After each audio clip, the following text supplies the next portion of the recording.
উষাগ্রাম বিদ্যানিকেতন শিশুবিহার অথবা বিদ্যানিকেতন শিশুবিহার কিংবা গোপাল বাবুর স্কুল, সবে কিন্তু এক।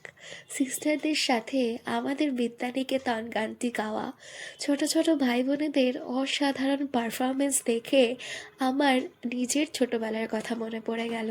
দীর্ঘ 12 বছর পর স্কুলে গিয়েছিলাম। জানো তো, আমাদের সময়কার অনেক সিস্টাররা নাকি রিটায়ার্ড হয়ে গেছে।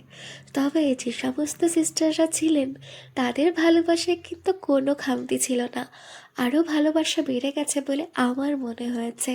তবে তারাও যখন রিটায়ার্ড হয়ে যাবেন তখন স্কুলে যাওয়ার আর কোনো ইচ্ছা থাকবে না। স্কুলের চার দেওয়ালের থেকেও বেশি মূল্যবান সিস্টারদের সাথে স্টুডেন্টদের সম্পর্ক। বলতে কোনো দ্বিধা নেই, আমি আমার স্কুলের থেকেও সিস্টারদের বেশি ভালোবাসি, কারণ সিস্টারদের সাথে থাকা এই সম্পর্কই আমাকে এত বছর পরও সেই স্কুলে আবারও টেনে নিয়ে গিয়েছে।